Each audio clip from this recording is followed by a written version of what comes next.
Violation notice, Marcus Bellamy sneered as he shoved the paper hard against my chest. His cologne hit me before the words did, sharp and bitter, like it was meant to choke out every protest I might raise. He stood in my doorway as if he owned the ground beneath his polished shoes, chin lifted, eyes glinting with smug authority. Your wife's little modifications don't meet Rosewood Heights standards. Either she complies with a physical inspection, or the board will pursue enforcement. The way he said inspection made my skin crawl. My wife was upstairs, resting after another difficult night. She was pregnant, exhausted, and under strict doctor's orders to avoid stress. Yet, here was Marcus, delivering humiliation with a smile, demanding she strip down like she was some criminal hiding contraband in her own home. I let the silence stretch until his grin flickered. Then I spoke, low and even, so he had to lean in to catch the words. You really think you can enforce this? You're standing in front of a state-licensed civil engineer. The codes you're abusing? I helped write half the inspection protocols you're quoting. The smile dropped, just for a second. That was all I needed to know. I'd cut through his armor. The power shifted in that moment, and he knew it. If you've ever felt that surge of power when standing up to bullies, hit subscribe now. This showdown is about to become a masterclass in fighting back.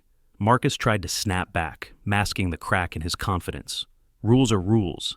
This community has standards. He said it louder than before, like volume could drown out the truth. But I wasn't the quiet neighbor he thought I was. My name's Daniel Mercer. I've spent my career building structures that keep hospitals safe, schools standing in storms, and bridges carrying thousands every day. When people's lives depended on it, my work had to be flawless. And here, in Rosewood Heights, I had more than blueprints to defend. I had my family's future. Behind me, sunlight fell across my father's rose garden. He planted it before he died, telling me it would remind me that beauty could survive even in hostile ground.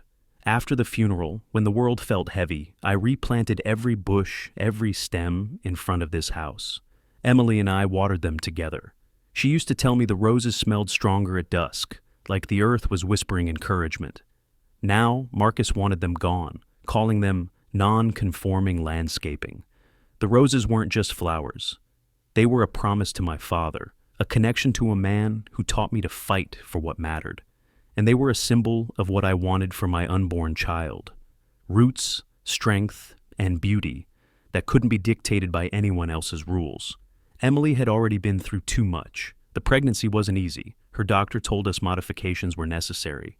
The railing along the porch to steady her steps, the ramp for emergency access, the awning to shield her from summer heat. They weren't cosmetic. They were lifelines. Yet Marcus labeled them unauthorized. His notice said she had to be inspected to prove medical necessity. Inspected. By him. The audacity of it made my hands clench until the paper crumpled in my fist. This wasn't about community rules. This was about control, about humiliation dressed up as authority. And I wasn't about to let him get away with it. Drop a like if you've ever wanted to stand up to unreasonable rules like this, and subscribe to see how this strategy plays out. I glanced over Marcus's shoulder. Neighbors peeked through blinds, pretending they weren't watching. Everyone knew how he ruled this neighborhood. Intimidating, fining, and threatening until people gave in. Most stayed quiet. Some even praised him at board meetings, hoping to avoid his wrath. But I wasn't most people. Where are you watching from? I ask. Because I know HOA abuse doesn't stop at one zip code. Maybe it's your street too. Maybe you've seen a man like Marcus strut around with a clipboard, drunk on power, convinced the rules were made to serve him and punish everyone else. Marcus thought this was about shrubs and railings. He thought I'd fold, like the others had before. But I wasn't fighting for paint colors or mailbox placement. I was fighting for my wife, my father's memory, and the child who hadn't yet taken their first breath. And I promise you this, Marcus Bellamy was about to learn the hard way. He picked the wrong man to screw with. The morning after Marcus shoved that violation notice at me, I walked through Rosewood Heights with new eyes. The neighborhood looked perfect at first glance. Fresh paint, manicured lawns, houses lined up like they'd been copied and pasted from a real estate brochure. But once you knew what to look for, you could see the cracks, not in the buildings, in the people. Mrs. Delaney down the street never left her blinds open anymore. Last year, she planted sunflowers for her grandchildren. Marcus fined her for unapproved plantings and made her rip them out. Now her yard was bare, the dirt still scarred where the flowers once stood. Across the cul-de-sac, the Ramirez family used to have a small above-ground pool. Their youngest had asthma, and swimming helped his lungs. Marcus hit them with a safety violation notice and ordered it dismantled. I still remembered the boy crying as they drained the water. And then there was old man Harris, Vietnam vet. He hung an American flag on his porch every morning. Marcus fined him weekly because the flag was too large and not in compliance with HOA proportions. Harris finally gave in, folding the flag away like it was something to be ashamed of. As I passed each house, I realized Marcus's power wasn't in the rules themselves. It was in the fear he'd created. People whispered but never challenged him. They paid fines, ripped out gardens, silenced. Their own pride, just to keep the peace. Rosewood Heights wasn't a community. It was a prison-painted beige. When I got back home, Emily was sitting at the kitchen table, her hand on her belly. The violation notice lay in front of her. She'd read it already. Her face was pale, lips pressed tight, like she was holding back tears. "He wants to inspect me," she whispered, "like I'm property." Her voice cracked, and that sound cut deeper than anything Marcus had said. I took the notice, folded it once, and dropped it in the trash. "Not happening," I said. "Not now. Not ever." She nodded, but her eyes still carried fear. Fear not just of Marcus, but of what would happen if we fought back.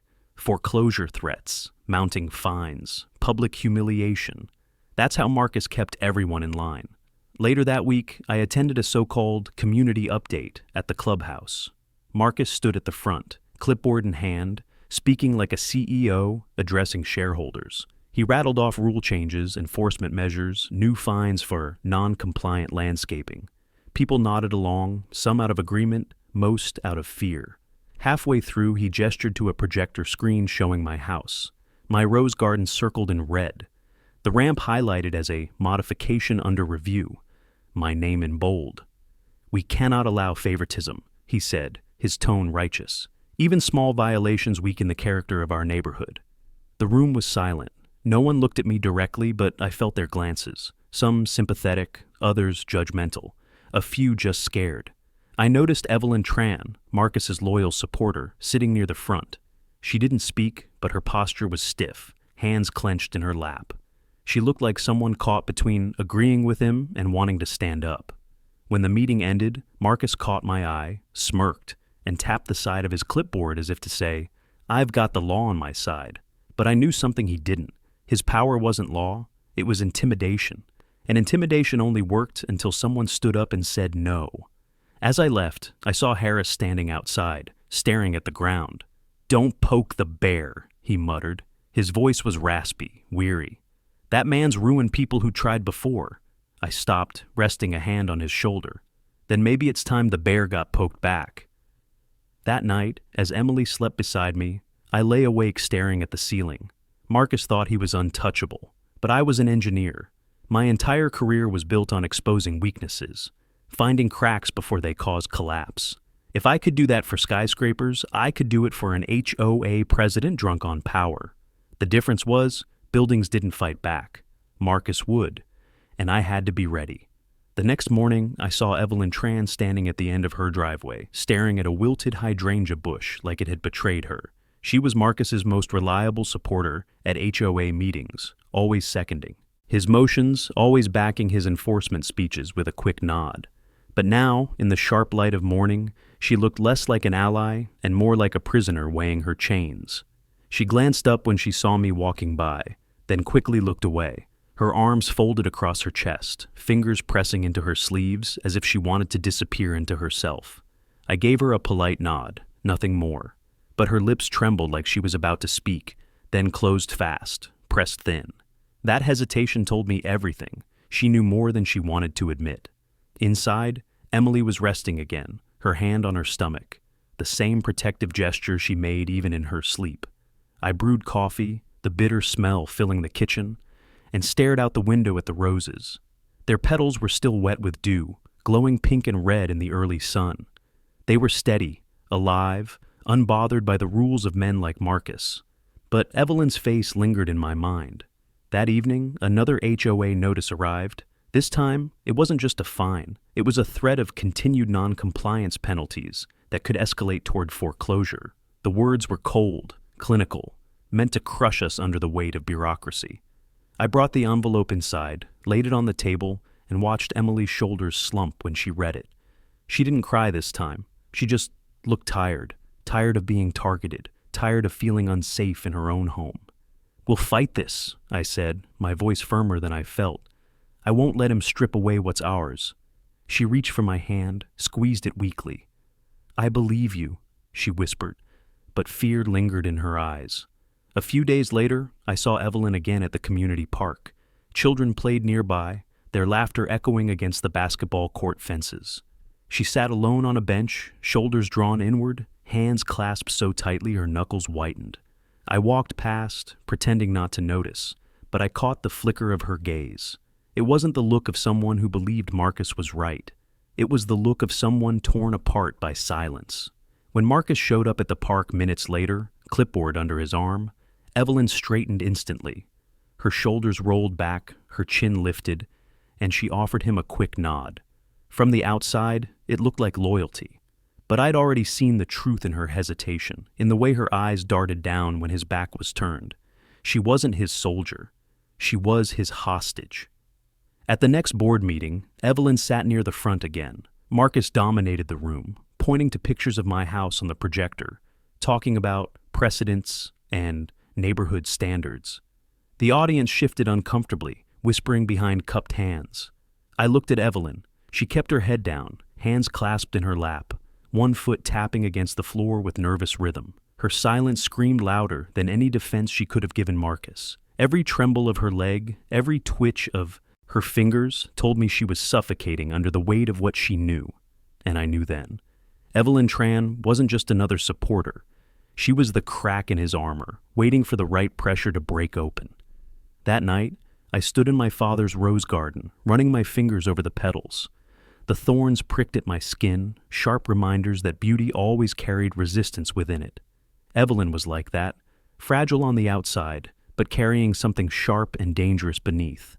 And when the time came, I'd need her to let it out. The HOA thought they were breaking us one notice at a time. But what they didn't realize was that they'd already planted the seed of their own downfall, inside the very person they believed was theirs. The next escalation came faster than I expected. 3 envelopes were stuffed into my mailbox, each stamped with the HOA logo like a warning brand. I tore them open one by one at the kitchen table, the paper sharp against my fingers. The first was a daily non-compliance fine notice. Marcus had pushed the penalties up to $100 a day for the ramp, railing, and awning. The second threatened legal action for failure to submit to medical inspection.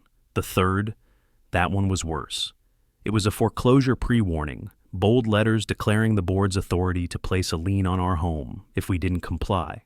Emily sat across from me, her tea untouched. She read over my shoulder, her face paling more with each line. "They can't do this," she whispered, but the tremble in her voice betrayed the doubt creeping in. I reached across the table, took her hand. "They think they can? But this isn't law. It's Marcus bluffing, pushing until we break." Her fingers tightened around mine. "And if he doesn't stop?" I didn't answer, because truthfully, Marcus wouldn't stop, not until someone forced him to. That evening, I walked to the clubhouse to confront him directly. The air was thick with the smell of chlorine from the nearby pool, and kids' laughter carried across the tennis courts. But the moment I stepped inside, the mood shifted. The clubhouse was sterile, silent, dominated by the long conference table where Marcus held court. He was there, of course, clipboard in hand, papers spread across the polished surface like weapons laid out for battle. 2 other board members flanked him, nodding at every word he spoke. They looked tired, though, like followers too weary to question the general. "Mr. Mercer," Marcus said smoothly when he saw me, "have you come to settle your violations?" I set the 3 envelopes on the table between us. "You've crossed the line, Marcus. Daily fines, threats of foreclosure, demanding my wife be inspected, none of this holds legal ground." His grin widened, shark-like. "Then take it to court. In the meantime, the board enforces the rules. and you're out of compliance." The arrogance in his tone made my blood run hot, but I forced myself to stay calm. My father always said anger was wasted energy unless it was channeled into precision, and precision was what I did best. One of the board members shifted uncomfortably, a woman in her 50s, hair pulled back too tightly. She avoided my eyes, but her pen tapped against the table in nervous rhythm. That told me Marcus wasn't as secure as he pretended. His grip was cracking. I leaned closer, lowering my voice so the words landed sharp. "I've built hospitals, Marcus. Schools. Structures that keep people alive. I know the codes inside and out, and I promise you, if you want to fight over compliance, you'll lose." For the first time, I saw his smirk falter. Just slightly. Then he recovered, slamming his clipboard shut with a snap. "Meeting adjourned," he barked. The board members rose quickly, eager to escape the tension. As I turned to leave, I caught sight of Evelyn near the doorway. She hadn't spoken during the meeting, but her eyes locked on mine for a brief second. Fear, guilt, and something else, resolve, flickered there. She turned away quickly, pretending to gather her papers, but I knew she'd heard every word. Walking back home, the night air felt heavy. Crickets chirped from the edges of manicured lawns, and porch lights flickered on one by one. The houses looked perfect, but behind those doors, people were living in quiet submission. That was Marcus's real weapon, making people believe resistance was impossible. When I stepped through my front door, Emily was waiting. She didn't need to ask how the meeting went. The look on my face told her enough. She brushed her hand over her belly, then met my eyes. "You're really going to fight him, aren't you?" I nodded. "To the end." And in that moment, the stakes crystallized. This wasn't just about us anymore. This was about everyone in Rosewood Heights living under Marcus's thumb. And I wasn't going to let him win. The next step in Marcus's campaign came disguised as routine. A maintenance notice pinned to the clubhouse bulletin board announced safety upgrades to common spaces. On the surface, it looked harmless. Pool renovations, deck reinforcement, irrigation updates. But as I read the details, the technical language jumped out at me like flashing alarms. The listed measurements were wrong. The reinforcement specs didn't meet minimum state load requirements.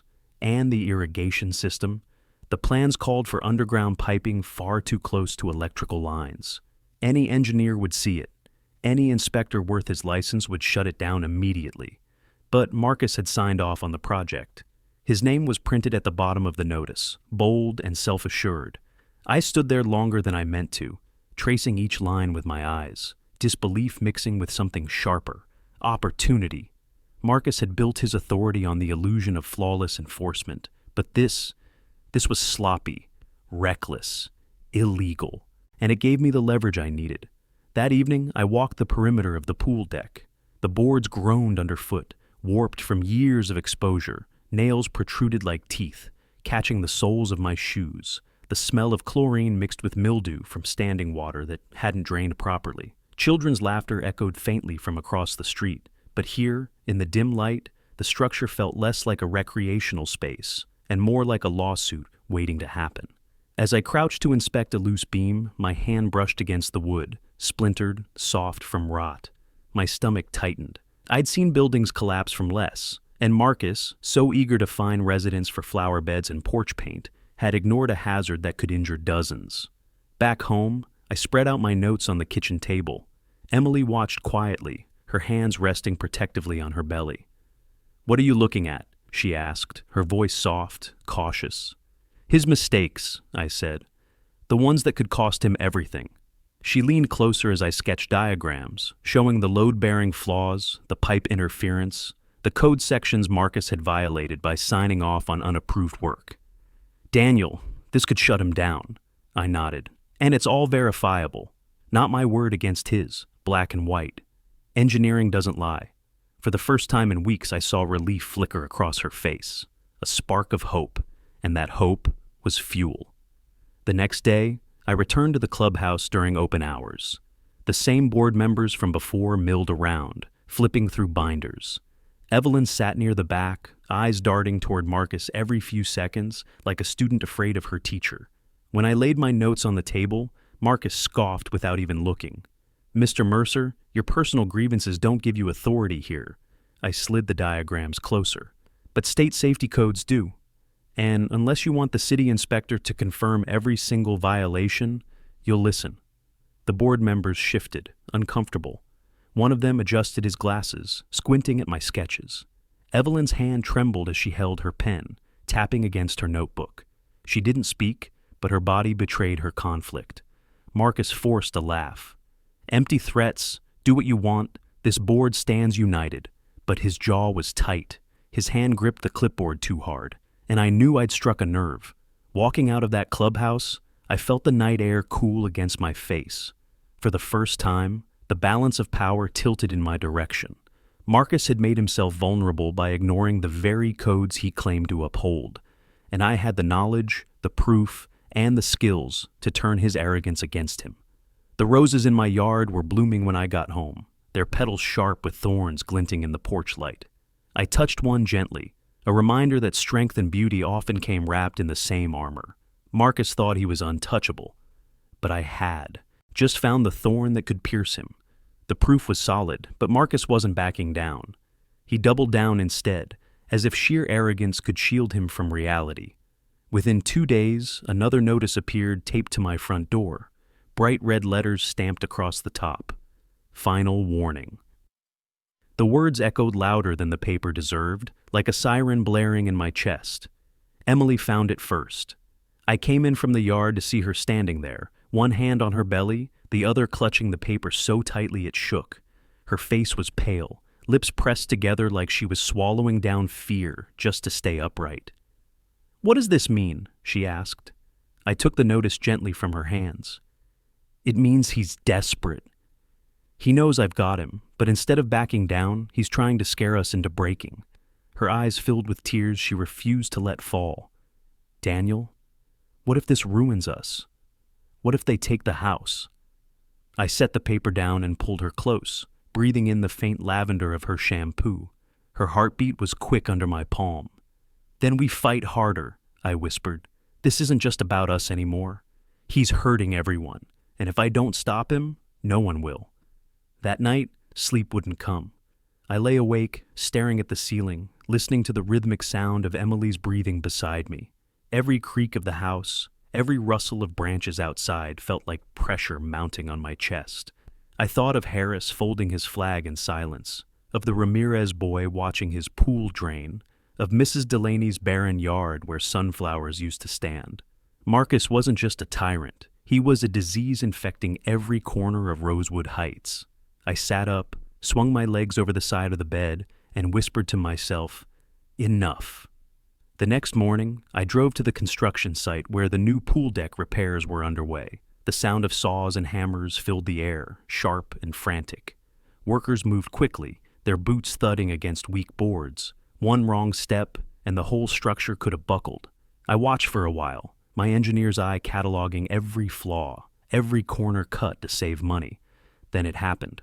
A worker carrying lumber tripped on a warped plank, nearly crashing into the shallow end. He caught himself at the last second, but the wood scattered and the whole deck groaned like a wounded animal. My gut clenched. If kids had been on it, if families had gathered here, it would have been disaster. That was the moment I knew there was no more hesitation. This wasn't theory. This was life and death. Back at home, I laid out my notes again, refining them, adding photographs from my phone. Emily watched quietly from the couch, her expression changing as she saw the determination settling into my shoulders. "You're really going to do this, aren't you?" she said softly. I met her eyes. "I don't have a choice anymore. Marcus isn't just bullying us. He's endangering everyone. If I let this go, I'd never forgive myself." Her lips curved into a small, trembling smile. "Then I'm with you, whatever it takes." That evening, as the sun dipped low and the roses glowed crimson in the fading light, I stood in the yard and let the thorns prick my fingers, pain sharp, grounding. My father used to tell me that roses fought to live, that beauty meant nothing if it wasn't defended. Marcus thought he was tightening the noose, but what he'd really done was force me into the fight completely. No more half measures, no more hesitation. I was all in now. And I wasn't just fighting for Emily or for the roses. I was fighting for Rosewood Heights itself. I didn't expect her to show up at my door. It was late evening, the sky streaked with fading gold. the cicadas humming their endless song in the trees. I opened the door to find Evelyn Tran standing there, clutching a folder to her chest like it might burst into flames if she let go. Her eyes darted over her shoulder, scanning the street, before she whispered, "Can we talk?" I stepped aside, and she slipped in quickly, closing the door behind her. She stood in the hallway, shoulders tight, fingers trembling against the edges of the folder. Emily appeared from the kitchen, one hand resting on her belly, her eyes narrowing with suspicion. Evelyn caught her gaze, swallowed hard, and said, "I'm not here for him. I'm here because I can't do this anymore." We sat at the dining table. Evelyn placed the folder down, but didn't open it yet. She rubbed her palms against her knees, as if bracing herself for impact. Her body language said everything her words hadn't: fear, guilt, and a desperate need for release. "Marcus, he doesn't follow the rules he enforces," she said finally. Her voice was low, shaky, but steady enough to hold weight. "He pressures the board to approve whatever he wants.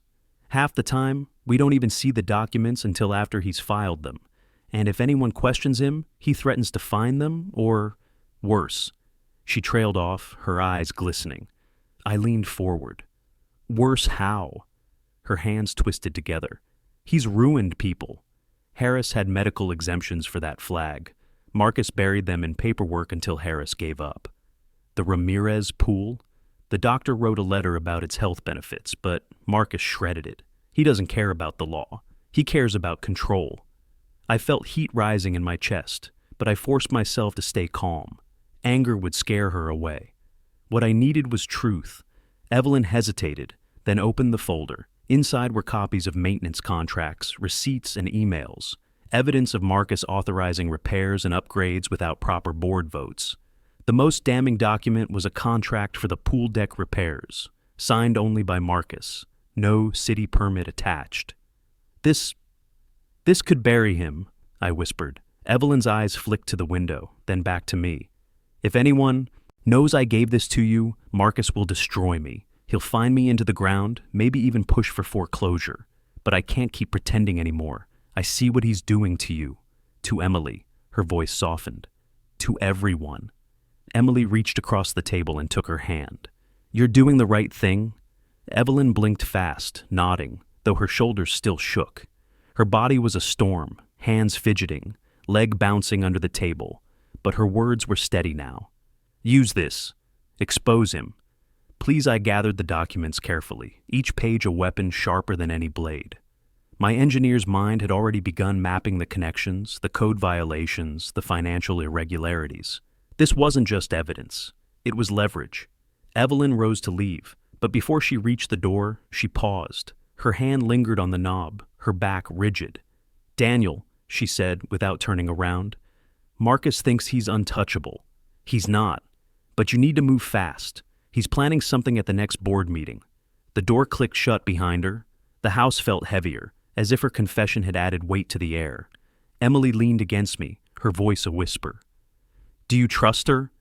I looked down at the folder in my hands, the proof spilling across the table. I don't have to trust her.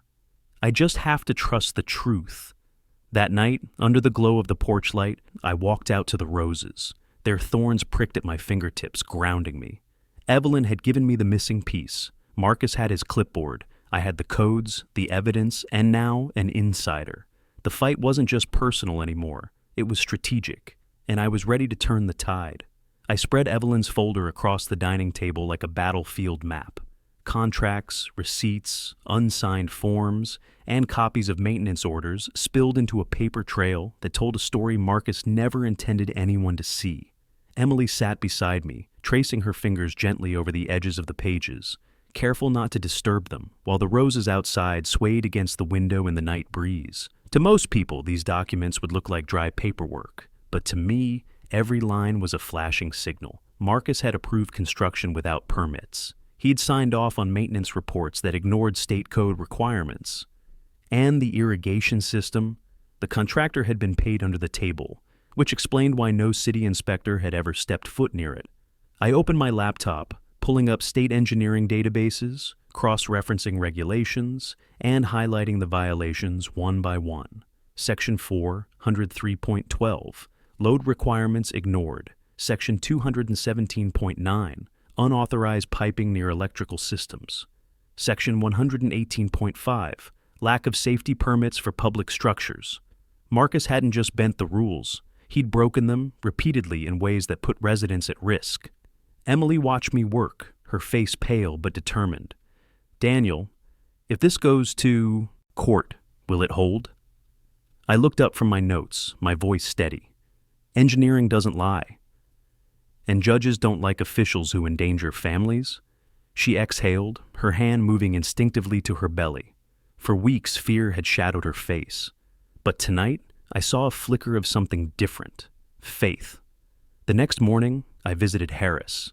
He sat on his porch, the folded flag resting on his lap, eyes distant. I laid a stack of papers in front of him. Marcus says you can't fly this, I said, nodding at the flag. But he's been breaking codes that could collapse the pool deck. You think that sounds like leadership? Harris studied me for a long moment. Then, with slow, deliberate motion, he unfolded the flag. The fabric rippled in the breeze, catching sunlight. If you're willing to stand, son, then so am I. His voice was rough, but his eyes burned.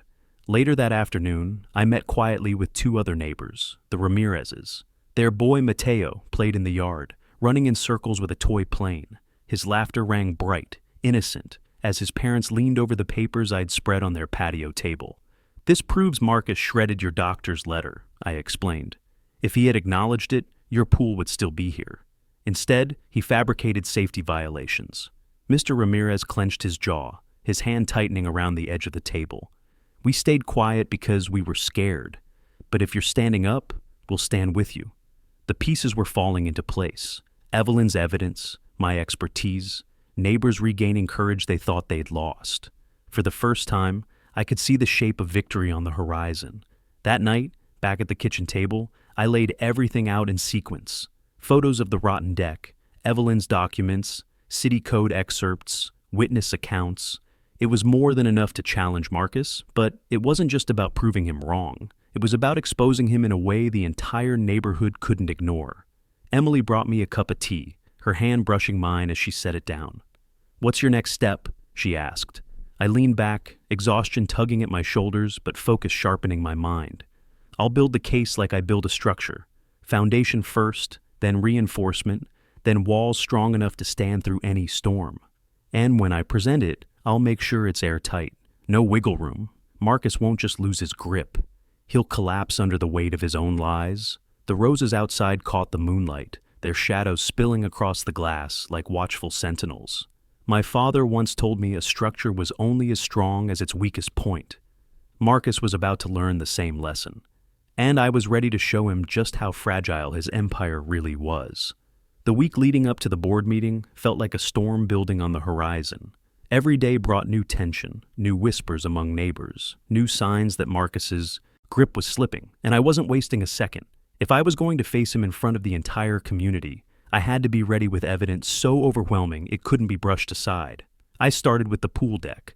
Armed with my camera, I documented every flaw, splintered beams, corroded bolts, and boards so warped they bowed under minimal pressure. I took measurements, cross-checked them with state code, and printed diagrams that highlighted every violation. I didn't need to exaggerate. The truth was damning enough.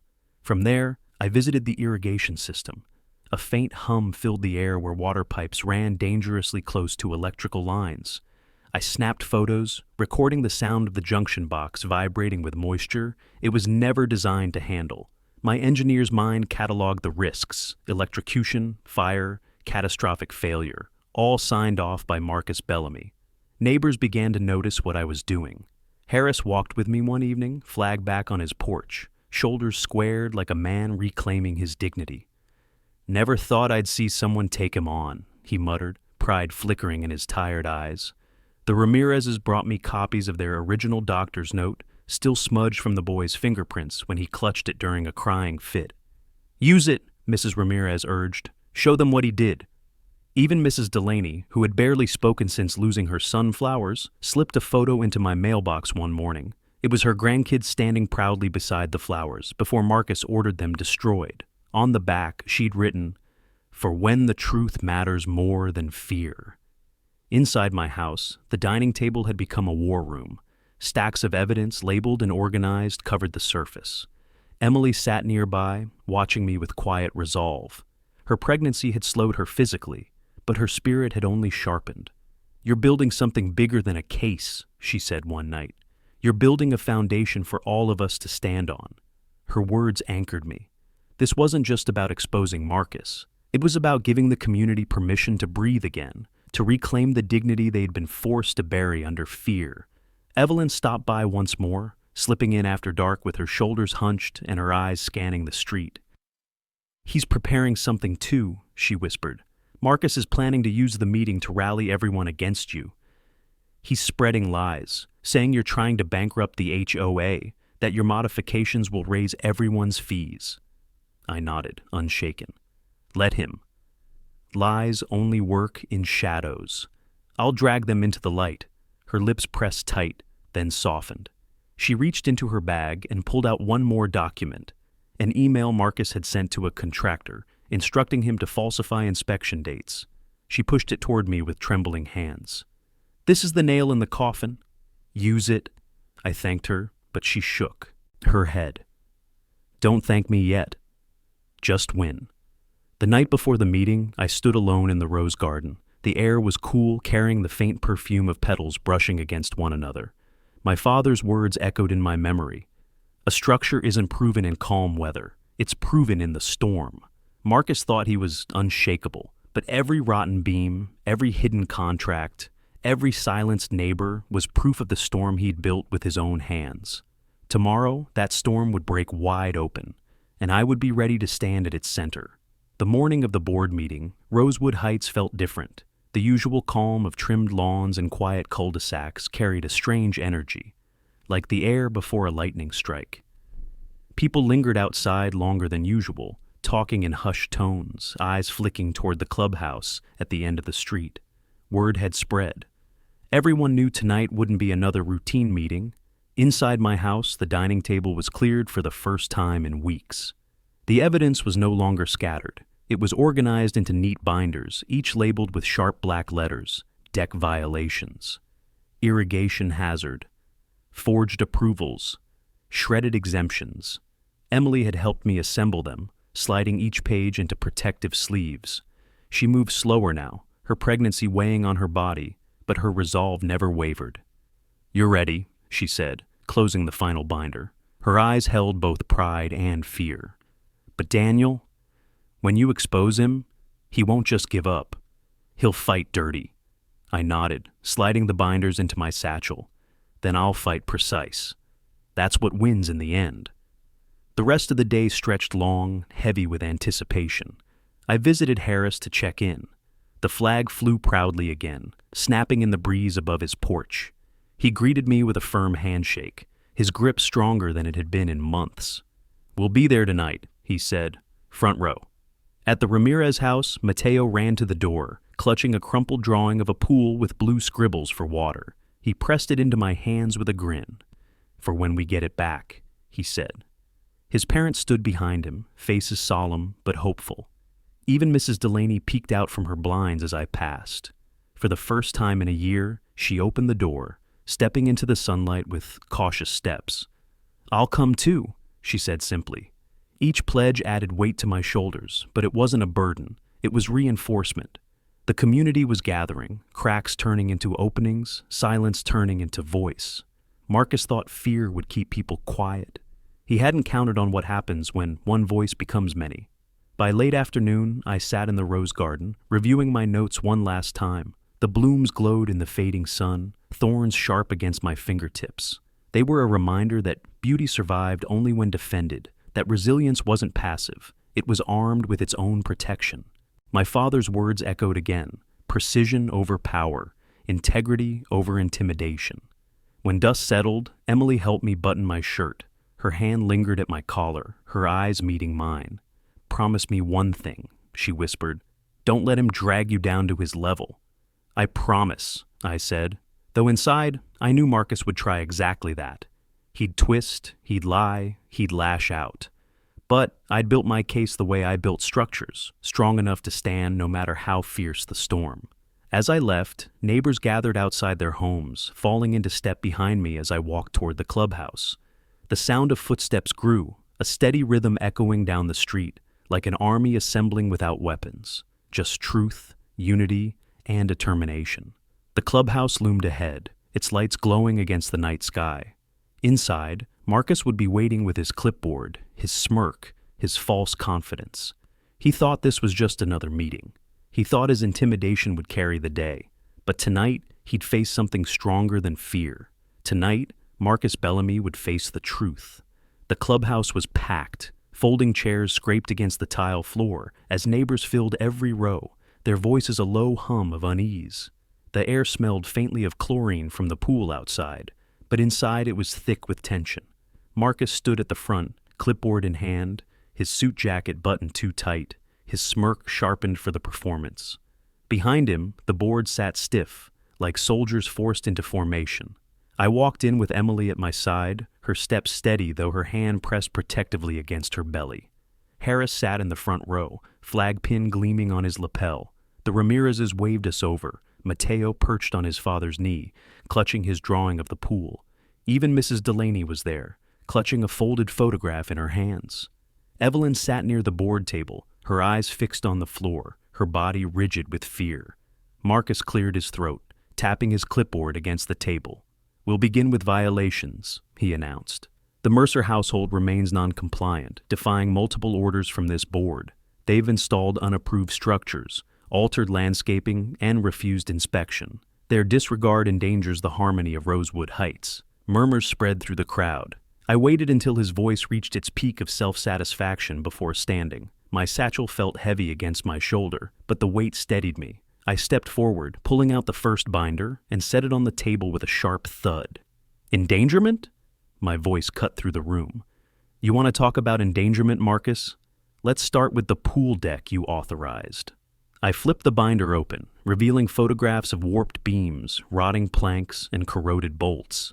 Gasps rippled through the room. I held up a diagram, red lines circling every code violation. State Section 403.12. You signed. Off on this without a permit. This isn't just negligence, it's a disaster waiting to happen. Marcus's smile faltered, but he forced a laugh. "Fear tactics. This is irrelevant to your violations." "Really?" I said, sliding the next binder forward. "Because here's Section 217.9. Pipes running alongside electrical conduits. Risk of fire, electrocution. Again, approved under your signature." The room erupted in whispers. People leaned forward, eyes wide, anger simmering. Marcus's face flushed red. He slammed his clipboard onto the table. "You have no authority here. These documents mean nothing without board approval." That was when Evelyn stood. Her voice trembled at first, but it carried across the room. "That's not true." Every head turned toward her. She clutched a folder against her chest, her knuckles white. "Marcus never brought those contracts to us. He signed them alone. I've seen the emails. He pressured contractors to falsify dates. He shredded exemption letters. He's been lying to this community for years." Gasps, louder now. Harris rose to his feet, his voice booming. "He silenced me when I tried to fly my flag." The Ramirezes stood too. "He destroyed our pool, even after our doctor approved it for our son's health." The room shifted like a tide turning, voices layering into outrage, fists pounding against chair arms. Marcus's smirk was gone. His face glistened with sweat, his jaw tight with panic. I dropped the final binder onto the table, the sound echoing like a gavel strike. "You wanted to call my family a danger to this community? No, Marcus. You are the danger. And tonight, everyone sees it." Marcus shouted over the noise, voice cracking. "This meeting is out of order, out of order." But no one listened. The neighbors rose to their feet, voices clashing into one demand. "Resign! Resign!" The sound filled the clubhouse, shaking the very walls Marcus thought he controlled. And in that moment, he wasn't the enforcer anymore. He was the exposed fraud standing under the spotlight, powerless against the truth. The room shook with voices demanding his resignation. Marcus slammed his fist on the table, shouting for order, but his words drowned under the surge of neighbors who had found their voices at last. For years, fear had kept them silent. Tonight, the silence was broken. The board members shifted in their seats, faces pale under the fluorescent lights. The woman with the too tight bun finally spoke, her voice brittle but clear. This board cannot stand behind actions taken without approval. Mr. Bellamy, you've compromised the integrity of Rosewood Heights. She looked around the room, her pen clattering against the table as her hand trembled. I move that we suspend your authority pending investigation. The crowd erupted in applause. Harris's voice cut through it, strong and steady. About damn time. He raised his flag high above his head, and, for the first time in months, his posture straightened like the soldier he once was. Marcus's face went crimson, his smirk gone, his veneer of control shattered. He tried to speak again, but Evelyn stepped forward, laying her documents on the table. Her hands still trembled, but her voice didn't. These are the emails, the contracts, the shredded exemptions. Proof that Marcus acted alone. She turned to face the crowd, her eyes glistening but resolute. We all lived under his intimidation. I did too, but no more. Her words were the final fracture. The room stood, voices rising as neighbors clapped, cheered, and shouted their support. Marcus shrank under the weight of it, his clipboard slipping from his hand and clattering to the floor. I stepped closer, meeting his eyes. You tried to strip away dignity. You tried to break families, but you broke yourself instead. Because power built on fear never lasts. Emily touched my arm, her face pale but glowing with relief. She leaned against me, whispering, "You did it." But I knew it wasn't just me.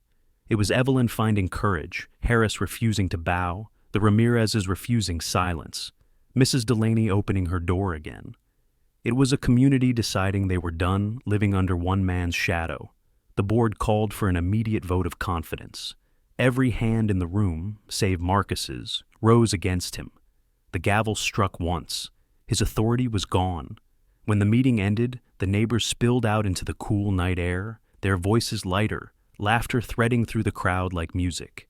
Harris unfolded his flag in the parking lot and let it wave against the stars. The Ramirez's hugged their boy, who pointed at me and shouted, "We get the pool back."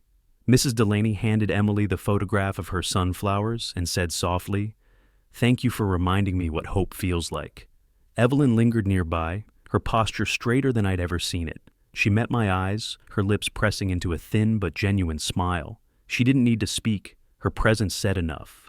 Back home, I walked into the rose garden. The petals glistened with dew, their scent filling the air.